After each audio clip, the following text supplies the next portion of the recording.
country, a fortunate time and place. I was free to make choices unavailable to past generations of women in my own country and inconceivable to many women in the world today. I came of age on the crest of tumultuous social change and took part in the political battles fought over the meaning of America and its role in the world. My mother and my grandmothers could never have lived my life. My father and my grandfathers couldn't have imagined it. But they bestowed on me the promise of America, which made my life and my choices possible. My story began in the years following World War II, when men like my father, who had served their country, returned home to settle down, make a living, and raise a family. It was the beginning of the baby boom, an optimistic time. The United States had saved the world from fascism, and now our nation was working to unite former adversaries in the aftermath of war, reaching out to allies and to former enemies, securing the peace, and helping to rebuild a devastated Europe and Japan. Although the Cold War was beginning with the Soviet Union and Eastern Europe, my parents and their generation felt secure and hopeful. American supremacy was the result not just of military might, but of our values and of the abundant opportunities available to people like my parents, who worked hard and took responsibility. Middle-class America was flush with emerging prosperity and all that comes with it: new houses, fine schools, neighborhood parks, and safe communities. Yet our nation had unfinished business in the post-war era, particularly regarding race. And it was the World War II generation and their children who woke up to the challenges of social injustice and inequality, and to the ideal of America's promise to all of its citizens. My parents were typical of a generation who believed in the endless possibilities of America, and whose values were rooted in the experience of living through the Great Depression.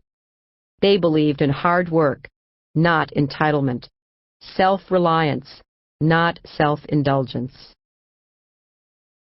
That is the world and family I was born into on October 26, 1947. We were middle class, Midwestern, and very much a product of our place and time. My mother, Dorothy Howell Rodham, was a homemaker whose days revolved around me and my two younger brothers. My father, Hugh E. Rodham, owned a small business.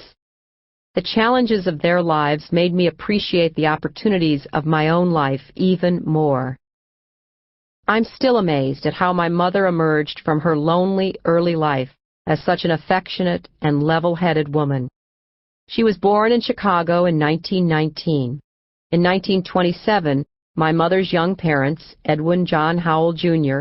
and Della Murray, got a divorce. Della essentially had abandoned my mother when she was only 3 or 4, leaving her alone for days with meal tickets to use at a restaurant. Neither was willing to care for their children, so they sent their daughters alone on a 3-day train trip from Chicago to Alhambra, California, to live with their paternal grandparents.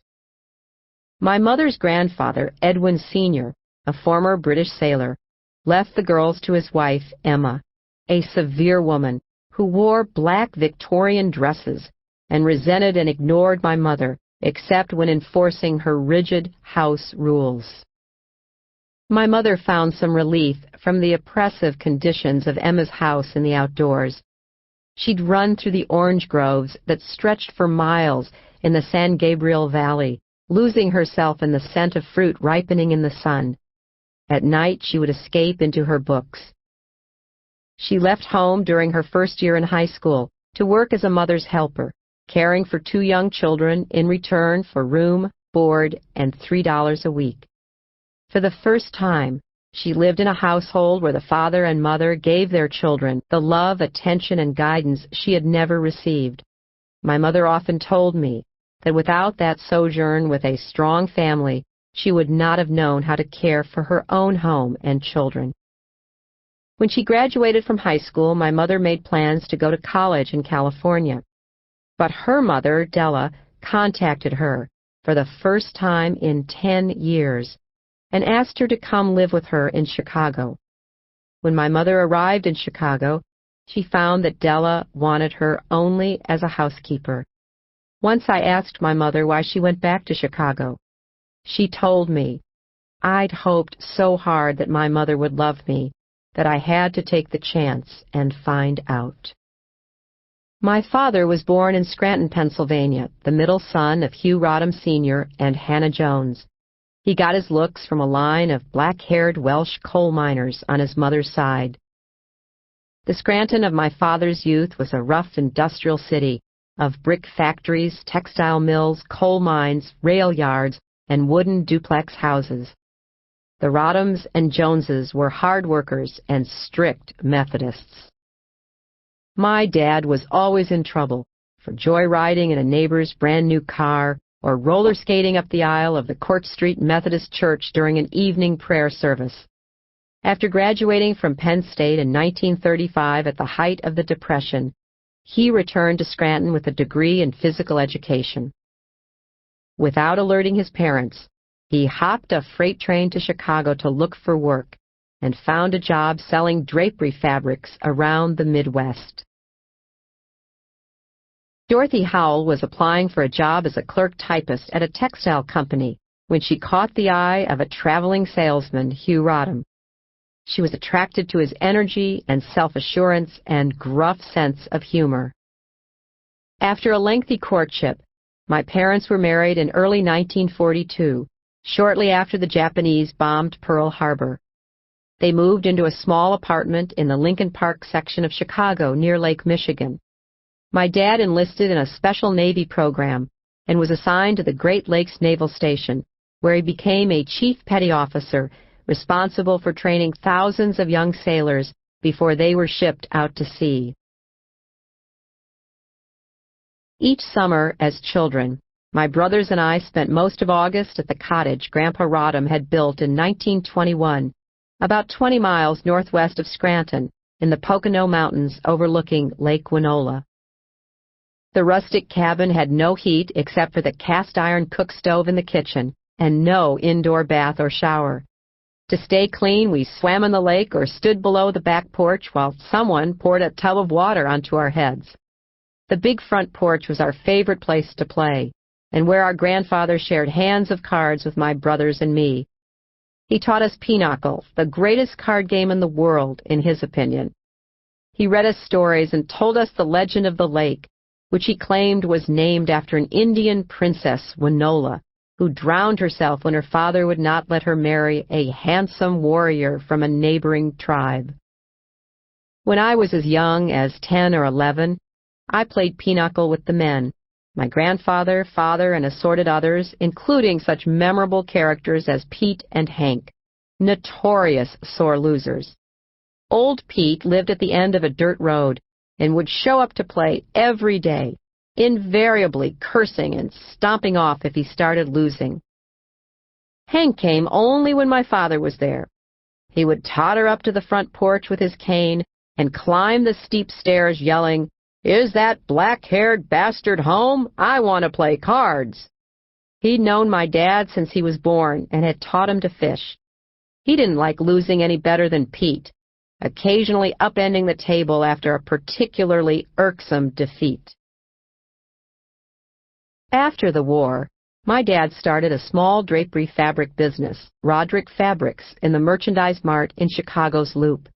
He employed day laborers as well as enlisting my mother, my brothers, and me when we were old enough to help with the printing. We carefully poured the paint onto the edge of the silk screen and pulled the squeegee across to print the pattern on the fabric underneath.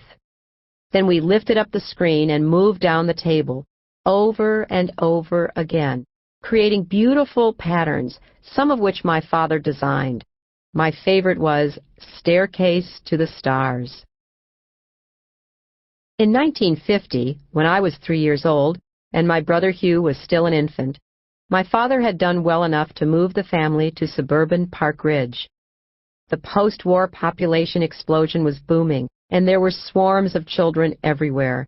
My mother once counted 47 kids living on our square block. My mother was a classic homemaker. When I think of her in those days, I see a woman in perpetual motion, making the beds, washing the dishes, and putting dinner on the table precisely at 6 o'clock. One summer, she helped me create a fantasy world in a large cardboard box.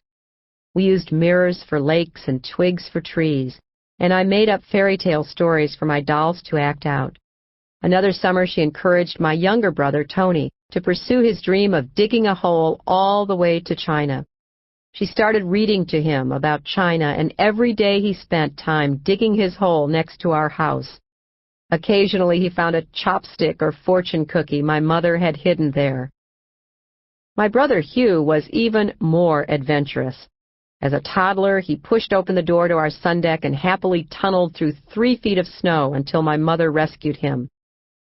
My mother loved her home and her family, but she felt limited by the narrow choices of her life. She started taking college courses when we were older. She never graduated, but she amassed mountains of credits in subjects ranging from logic to child development. My mother was offended by the mistreatment of any human being, especially children. She understood from personal experience that many children, through no fault of their own, were disadvantaged and discriminated against from birth.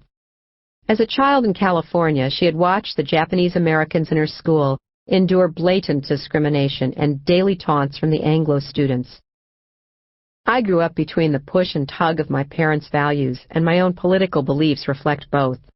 My mother was basically a Democrat, although she kept it quiet in Republican Park Ridge.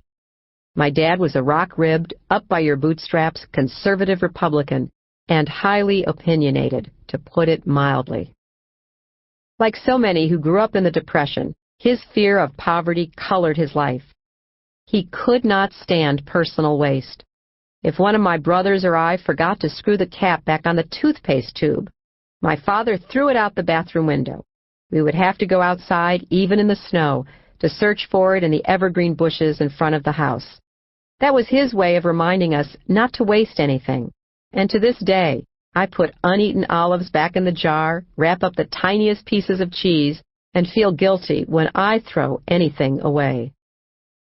But in our family, spirited, sometimes heated discussion around the kitchen table, usually about politics or sports, I learned that more than one opinion could live under the same roof. Sometimes I heard talk about how the spread of communism was threatening our way of life, but the Cold War was an abstraction to me, and my immediate world seemed safe and stable.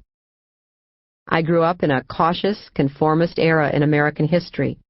I had enough adolescent vanity that I sometimes refused to wear the thick glasses I had needed since I was 9 to correct my terrible eyesight.